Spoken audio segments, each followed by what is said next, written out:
this book gave me a lactose intolerance. I feel like that was over dramatic. Hello and welcome back to my channel. If you did not know, my name is Robin and I am your friendly neighbourhood queer person who just likes talking about books. But today, I think like would be a strong word. As somebody who really enjoys books, obviously, I find it quite difficult to talk bad about books, but that's sort of what we're going to be doing today because this is my Butter review. Butter was a super hyped release for me this year, and I think it has been for a lot of people. It came out originally in 2017 in Japan and has been translated and republished in English and was released in early April this year. Butter was sold as a Japanese feminist novel, but also a thriller novel, and it is a big chunky boy. I believe it's over 400 pages, but I consumed it via audiobook, and the audiobook was like 17 and a half hours. It was crazy, and usually I don't like listening to audiobooks that are sort of over the 13-hour mark just because I know it's going to take me a while to read, and the content of the book didn't make this any easier. This is a book that I sort of wished I DNF'd because there was a good couple of times where I did think I was going to DNF this book. But before I get into all of that, what is Butter about? Butter follows the main character Rika. Rika is a journalist and she wants to interview a well-known killer called Maneko Kaji. And Kaji has said to have killed 3 of her lovers, but there is no definite proof that she did this. And also, sort of like a connecting factor, Kaji absolutely loves food, and the thing that sort of makes this whole thing interesting is that she fed food to her 3 lovers before they died, and that's where the connection and why she was arrested sort of comes in, because she was close to these people before they died, but they all died in very different ways, like suicide, heart attack, like they died in ways that couldn't be proved it was done. So it's sort of like a hearsay that she's in prison, but people are very fascinated by this case, and Rika wants to have an exclusive interview with her as her retrial is coming up. Kaji has not given an interview to any other journalist, and she has said sort of from day one that she will never talk to a journalist. So Rika sort of has to strategize to how she can get the foot through the door and be the first journalist to talk to her. And her friends suggest, why don't you ask her for a recipe? And that's exactly what she does. She sends her a letter and says that she's interested in speaking with her. She doesn't want to talk about the case, but she wants to talk about a recipe for beef bourguignon, beef stew. The French way to say beef stew, beef bourguignon.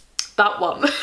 Kaji has said that she doesn't want to have an interview, but she wants a conversationalist partner. Because Rika doesn't know anything about food, she wants her to go out and experience food and then come back and tell her what that was like for her. As we get through the book, we kind of see this is like a manipulation tactic of sort of setting her these tasks and getting her to go everywhere and then not really giving her anything in return. But Rika agrees to this and decides that she's going to try real butter because she doesn't cook, she doesn't know anything about cooking, and she ends up becoming consumed by Maneko Kaji. Sort of like her life and everything around it. She's thinking about her all the time. She says that she can almost feel her eyes on her, like while she's doing things, and she goes around, she eats exquisite meals, and she writes them down how she feels in that moment and then tells Kaji after.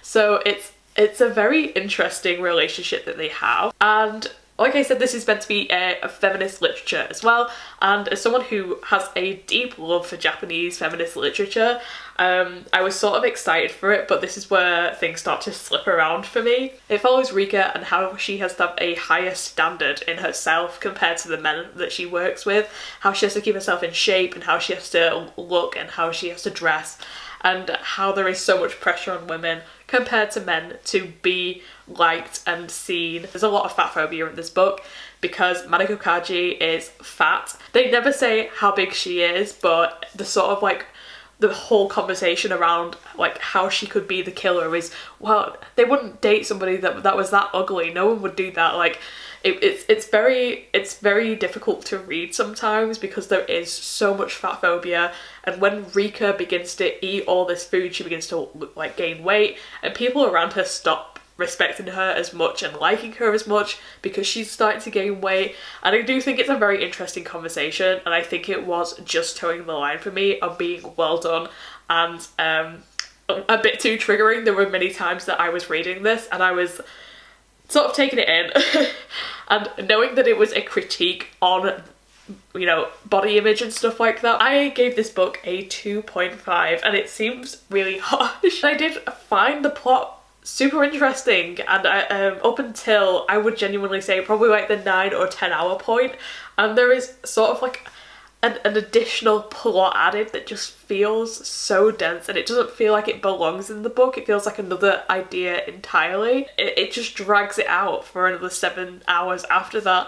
I think if this book, and I know this is a common critique on this book, but if this book was genuinely 7 hours short of, I don't know if that's like 100, 200 pages, if this was a 300 page book and we really got to the meat of it, because once it gets to that 10 hour point and Rika is still running around doing all these things for Kaji, and then she's, you know, comes to the realization, oh, I'm better than Kaji, I don't know why I'm doing all this for her, and then we still have another 10 hours of the book after she's had this realization. And I think that really takes away the thriller part of it as well, because it is interesting to you know, didn't she kill these men? By the 10 hour point, I didn't particularly care. I think this book is so big because the way that goes into talking about food and describing food is incredible, and I do think there are some really good imagery in here, but I think a lot of imagery was sort of placed higher on the list than the storyline in the end. And towards the end we get a twist, and I'm going to talk about spoilers here because I'm going to talk about spoilers. Basically, Rika ends up publishing an article and talking about Kaji and her life and everything that led up into that point. And then Kaji comes out and basically behind her back and says, by the way, she's exploited me, none of this is true, and so I just made stuff up so she would like go away, basically, and it ruins Rika's career.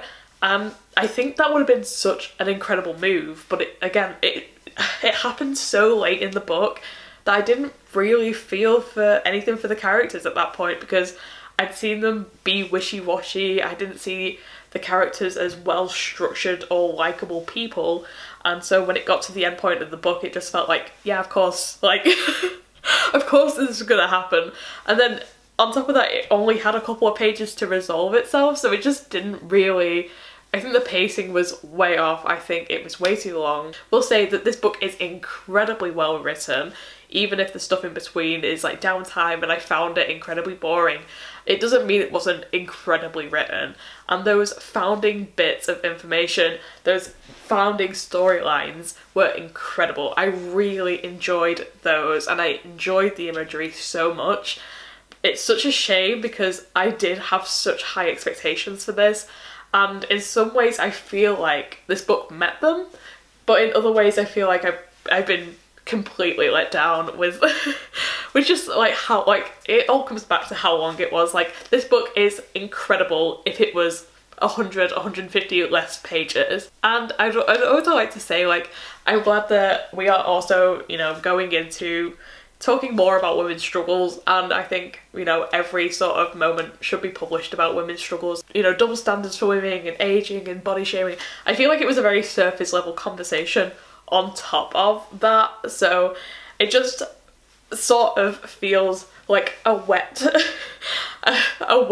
thriller novel that has some bits of information in it of, yeah, it's difficult to be a woman out there, and you know, we've been new the whole time. How do you know?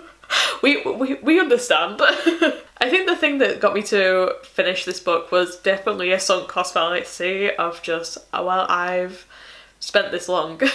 When it got to, I think I was 3 hours in, and the body shaming was really, really bad, and there was a lot of body shaming content in that section, and I was like, I think I'm gonna DNF this because I just don't think that it's you know, I can do this. And then it got to the 10-hour mark and I just thought, I have 7 hours left, like I just need to count down from there. And it is such a shame because I did have such high expectations, but next time I'll call myself out when I'm super excited for a book, just be like, but what if it's bad? They've got a new Julia Armfield book coming out and it's genuinely, I'm like, this is going to be my book of the, like, my life, and I know I should just bring it down to a 2 just in case. Thank you so much for watching this review. I know it was quick and fast, but I just kind of really wanted to talk about Butter because I just feel so underwhelmed by it. Everybody's saying the same thing.